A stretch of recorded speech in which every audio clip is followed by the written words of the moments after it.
crafty friends. Have you purchased my Stampin' Blends labels? Or maybe you're in the market for some Stampin' Blends labels? I'm going to show you how to do it. It could not be easier.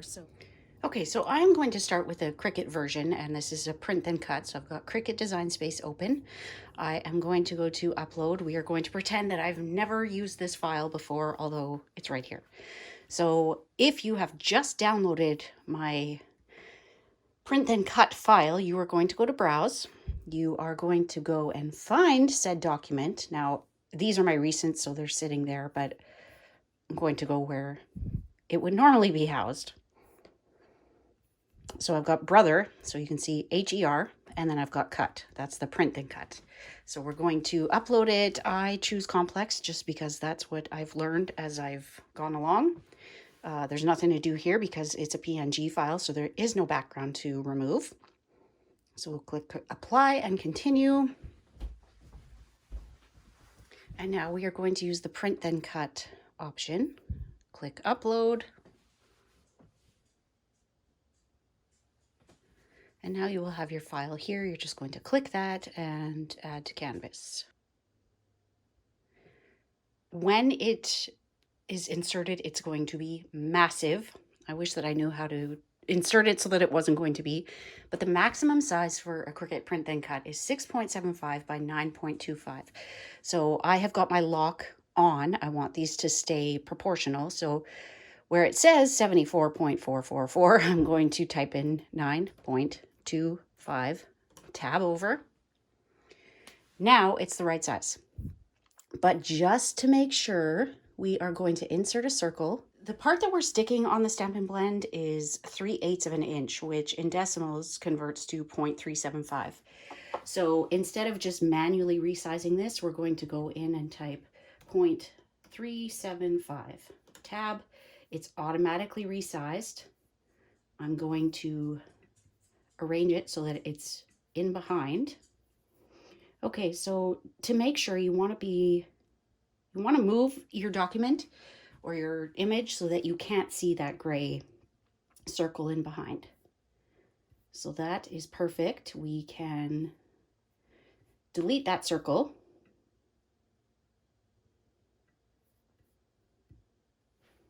Delete, and then we can click make it. We're doing print then cut, so all we're going to do is press continue. And our next step is to print it onto our label paper. And this is the paper that I've been using. It's Staples brand white shipping labels. They are 8.5 by 11. I have found that printable vinyl doesn't stick as well as I would like. So I'm just going to insert these into my printer. It's only one sheet, but I'm going to insert the one that I need for the brother version as well. Send to printer. Don't worry about the fact that it looks all wonky here. It will print properly. We need to make sure that we're on the correct printer. Turn off add bleed and print. So now that that is printed, we can go ahead and select our material. And because I am doing this as a sticker, I'm sorry, you can hear my printer ticking in the background. It's not going to blow, I promise. Because we want a sticker where it's not going to cut through the backing sheet, I am going to use washi sheet. You may need to test this on your own machine. Just because it works on one person's doesn't mean it will work on everyone's. So set that. You may want to test your pressure. Do a test cut. Do something over here or on another sheet of this same type of paper and make sure that it's going to cut. I've got the right blade in, so now I just need to add this to my mat and load it in. Just gonna move my computer for a minute. All of my Cricut tools are downstairs. This is not where my maker usually lives, but I figured it needed the light of day. So I do have a Cricut brayer downstairs, but if you are new to Cricut and you don't have the budget to buy all the tools, and trust me, you don't need them, use a Pampered Chef scraper tool. It helps to brayer things on. It helps to remove things. And I mean, I think most of us have one of these, right? Okay, so it's brayered on there. We're going to load the mat. Press the load button.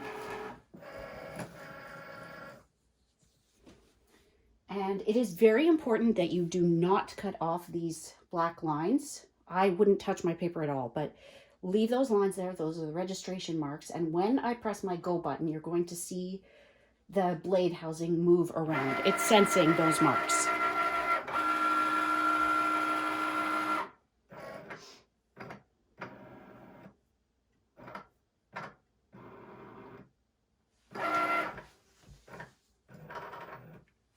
So it will sense all these lines and then it will start cutting. I will fast forward through that part and I'll be back when it's done.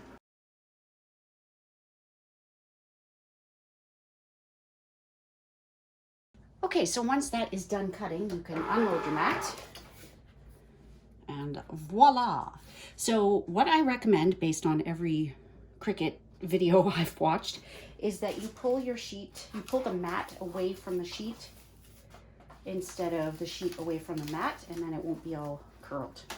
And if you are new to Cricut and in need of some education, leave me a comment below. I can leave some of my favorite crafty Cricketers. Okay.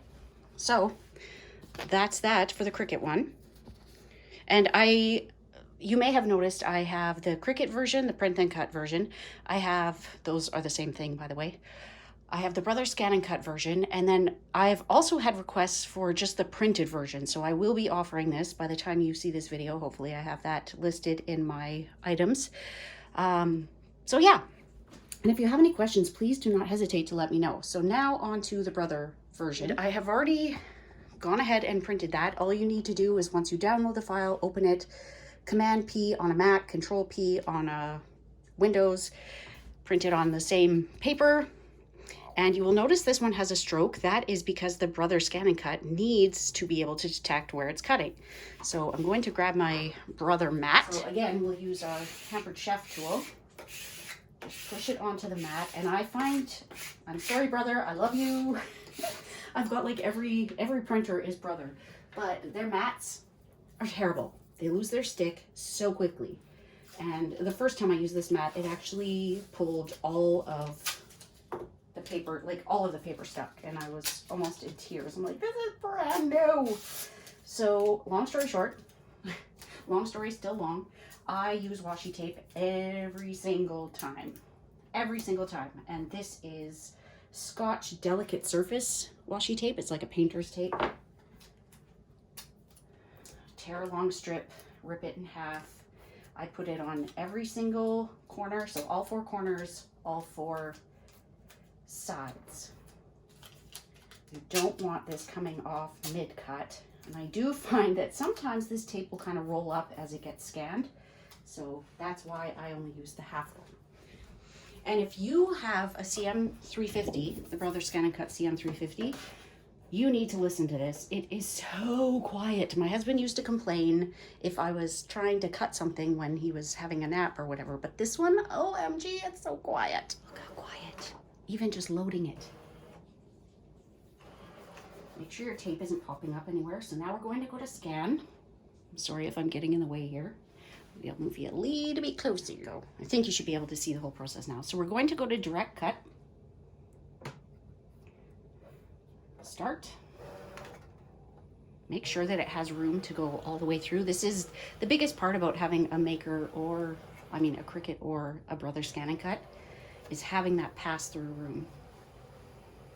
That's why they take up so much room. Okay, again, make sure there's no tape popping up. I have found it's never gotten stuck in the machine. My CM350, I've only used this one a handful of times, but you don't want to take that risk. You don't want to have a piece of tape get stuck in there and then everything you scan from there on out has an obstruction because of that tape. Okay, so I'm going to resize this. I don't do this every time. Okay, ignore object size because I don't want anything aside from my circles, but because these are 0.375, if I go any bigger than that, all my circles are going to disappear. So I'm going to go with 0.28. Okay. For the outline distance, I actually want to go on the inside. I don't want these strokes, so I'm going to go to 0.03, press OK. Edit, because I want to get rid of any extraneous markings. I'm so sorry that my arm is in the way. And OK again. And with the SDX 85, which is the only one I can speak to, you have to select the operation. So you have cut, draw, emboss, foil, and pierce. Ooh, cool. Oh, foil 1, foil 2. Right now, I'm only using the cut. I haven't used anything else. But like I said, I've used it a handful of times. I have got, the pressure is auto because this is auto blade technology. Speed is 5. Probably could turn that up. Let's go to cut speed 8. And half cut on. So that's going to give us our kiss cut where it's a sticker. It's only halfway through. And then start. And it will tell you how long it's going to take. 6 minutes seems a little extreme on speed 8, but we'll see. Okay, so this is all done. We can press OK. Zoom back out. We are going to unload the mat. Find the screen. I'm not quite used to it yet. Okay, so here we go. I'm going to remove all that tape.